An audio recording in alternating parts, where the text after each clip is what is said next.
Hello, hello, hello. Jay Nell here with another 5 minute movie review. So happy and excited that this series is back.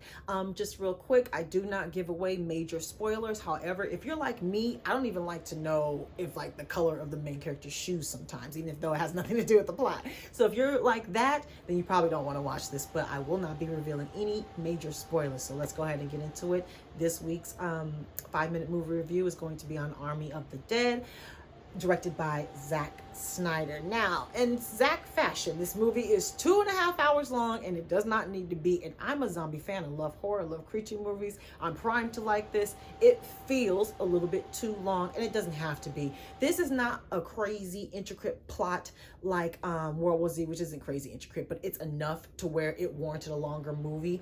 That's not what we have here. It's a heist in the middle of Vegas.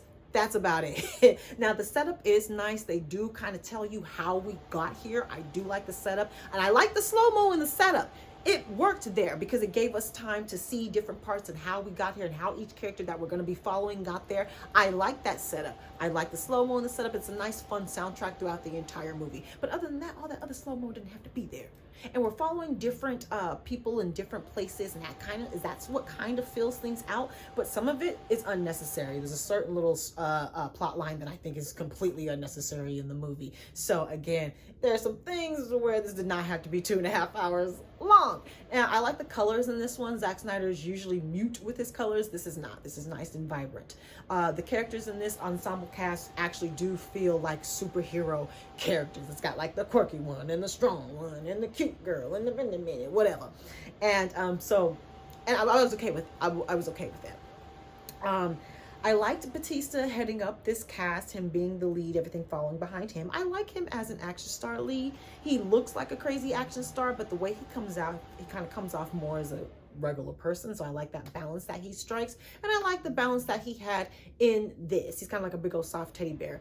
Omari Hardwick's in this. The cat Chris D'Elia was supposed to be, or was in this, but then because of some issues he had, he got cropped out, and the person who played his role, another comedian, actually filmed all of their scenes out, was imposed into the movie. It was pretty seamless. You couldn't really tell, so that was a good job there. The cinematography, the movie cost a lot of money, you could tell. The action scenes were nice and long. Long in a good way, though. There was story within the story of the action scenes. The gore is there. Everything you want from a zombie movie is there. There's not that much character development, and I don't really care for any other character in the movie but Bautista. And that's what the movie's predictable. It's quite predictable. And I was okay with that. But because of that, I figured out very early on kind of who was going to live and who was going to not, and who the main protagonist was going to be. And I didn't like this person from day one. I never liked them. And so it's kind of hard to get through a movie when you don't like one of the main characters that you know you're supposed to like. And even some of the character development that they did do between like some of the two other characters and that, I just didn't relate to it. I don't really care for anybody in this movie, so that I wasn't very invested in that.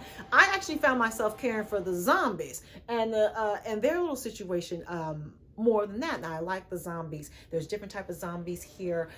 Some are enhanced, some are not. Their origin story is a little bit different. I like that take on it. Even the ones that are the not enhanced ones, there's a little spin on that. So I like the zombies and people playing the main zombies. I like them.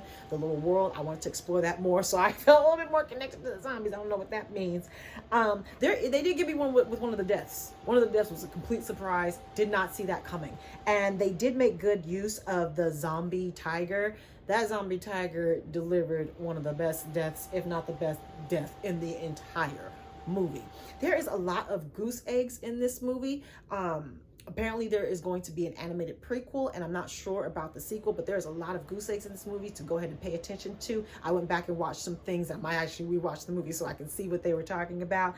The ending, it's open-ended, completely open-ended for a sequel, prequel. I don't know what's going on there. There's a lot of things that they don't explain. I don't know if it's going to be explained in the prequel or in the sequel, or if it's just going to be like, oh, it doesn't really matter, we're killing zombies. You know what I mean? So there was a lot of questions that I did have there. But overall, I like the movie. I watched it on Netflix. If it was on the big screen, because of the action and all those scenes and all the CGI, great CGI, you could appreciate this in a movie theater, but I was perfectly fine with watching it on Netflix. So I do recommend it on Netflix. You can take it if you want to see a big action movie on a big screen. Go ahead and do that too, probably like a matinee. So yeah, that's gonna be my recap of Army of the Dead, directed by Zack Snyder. Now, real quick, what am I calling this section? My wants, my what ifs in the future ifs, my want ifs in the futures. I have to think about that. But in the future, like I said, apparently there is a prequel, an animated prequel being greenlit. So we're going to find out a lot of answers to some of the open-ended questions there, I think. And if they do a sequel, because it's wide open for one, there's just a lot of questions that they have to explain. So I would be interested in that for that reason, because there's a lot of questions out there. It doesn't have to be another 2.5 hours long. But yeah, that would be my wants. Yeah, I'm cool with the prequel. I will check that out. And yeah, I would a sequel just because they did leave so many questions. But they would have to change up that cast. And the person that I don't like who's still there, I don't know about doing a sequel with them as the lead. I don't know. Not only do I think their performance was very strong, but I don't know. So you might have to change that casting. But yeah, so those are my little wants in the future. Yeah. So there we go. That's the end of that. Please subscribe, like, please follow me on all platforms and where you can get all of my content. Please go ahead and let's talk about this movie, Army of the Dead. Let me know if you liked it, if you're going to check it out, why'd you like it, why you didn't, what you think about Mr. Zack Snyder, who's just really become this, he's his own entity, the Snyder universe, the Snyder cut. When Snyder cuts some movies, Snyder didn't even do. So let's talk about some movies, y'all. Talk to me, take care. Goodbye.